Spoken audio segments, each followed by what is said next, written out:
Welcome to How to Retire on Time, a show that answers your questions about all things retirement, including income, taxes, Social Security, healthcare, and more. This show is an extension of the book, How to Retire on Time, which you can grab today on Amazon or by going to www.howtoretireontime.com. My name is Mike Decker. I'm the author of the book, How to Retire on Time, but I'm also a licensed financial advisor, insurance agent, and tax professional, which means when it comes to financial topics, we can pretty much discuss it all. Now, that said, please remember this is just a show. Everything you hear should be considered informational, as in not specific financial advice.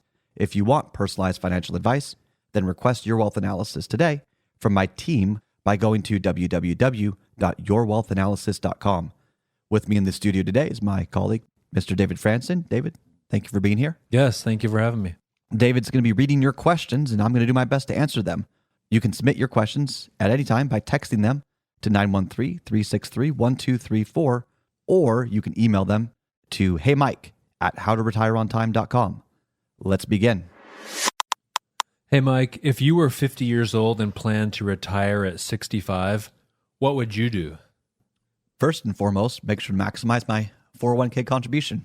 All right. Now, as a general rule, if you are earning your highest income that you've ever earned, like you're a pilot, okay?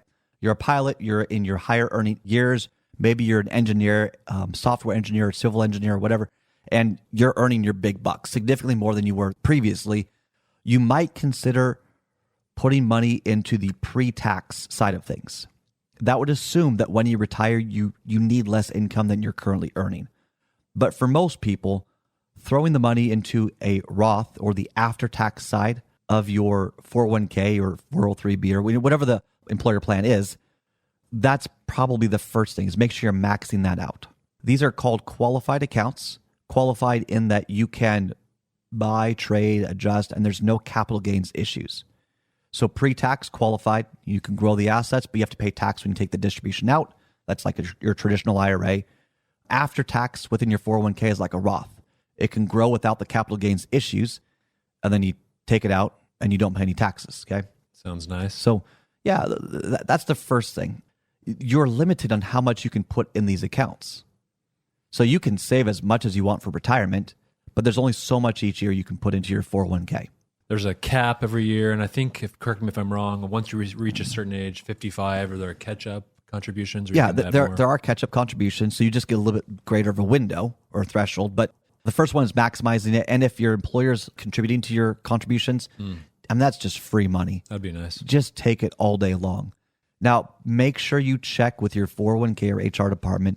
Sometimes they might say, well, we'll contribute to your pre-tax, but not your after-tax. By default, take the free money if you have the option, and maybe you're not earning exponentially more money than you would have earlier on, or you're earning more money than what you want in retirement. Maybe you put some in the pre-tax. It's just the tax part's a little bit complicated, but yeah, max that sucker out. All right. The next one is track your cash flow. Lifestyle creep is a very interesting thing. As you earn more money, you tend to spend more money because you feel like you're making more money. You deserve to maybe a little bit more enjoyably. Watch out for lifestyle creep because it really can hurt your ability to save money. Once you retire, you're done saving. You're now in the spending and preservation mode. And I think it was Dave Ramsey that had said, when people are more aware of what they're spending, they spend around 10, 12% less just by being aware of their spending. Yeah. So track your cash flow. I mean, really look at every dollar that you're spending for two reasons. One, that you're not unnecessarily spending on things that maybe are just not that meaningful. But two, so you can understand what to expect when you retire and how much money you would spend. Because if you know how much you'd want to spend if you were to retire, you can then start to back in the numbers of how much do you need to save each year to then hit certain thresholds, to hit a certain lifestyle that you want to expect. Now let's talk about, if we're 50 years old, what will we do next? There are too many people, in my opinion, that are putting money into annuities. If you're going to go down the income route, maybe like 5 years before, maybe. Okay. If you're 10 years or more away from retirement, you're in growth mode. Keep the liquidity, grow. Okay.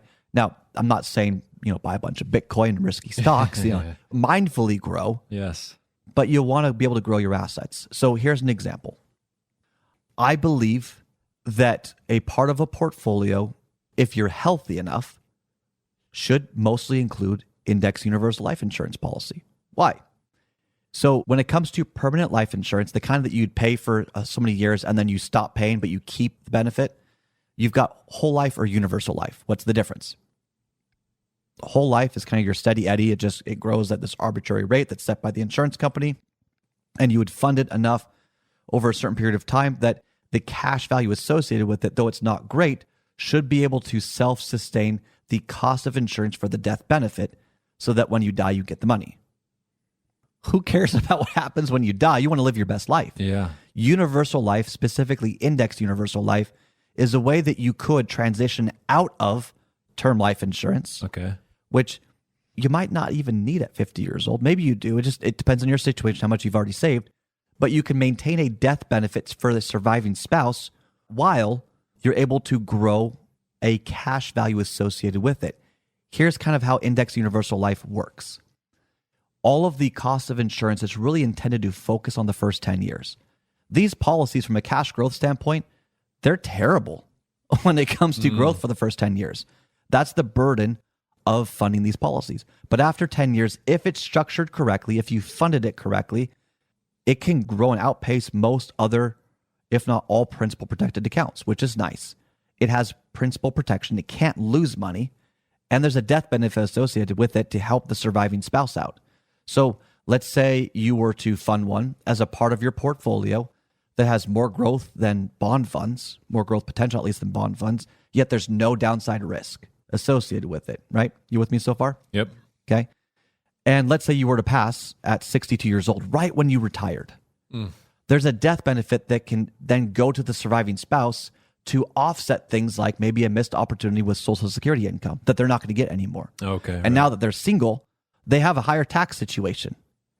Insurance gets a funny name because either people love it or they hate it. It's very polarizing. Yeah.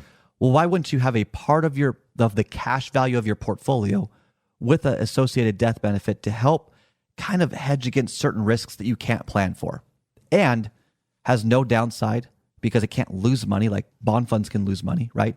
But has basically a little bit more growth potential than a bond fund would. So you're lowering your risk. You're transitioning out of term life insurance into a more dynamic version of life insurance. The problem is you have to be healthy.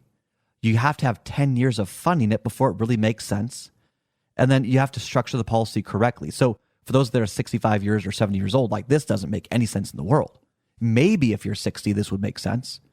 But for those who start funding it early enough, it can be a very dynamic and cool tool to use in retirement as income or as a way to absorb tax issues.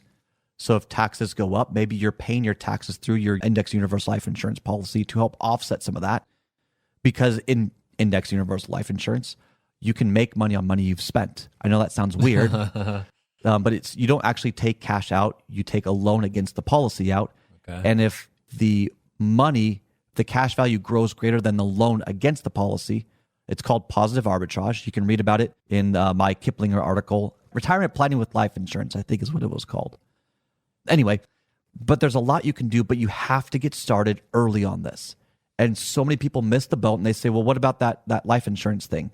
Sorry, you have to start earlier on. And these are things you don't think about when you're 30 years old, 40 years old, Right. even 50 years old. The window is closing.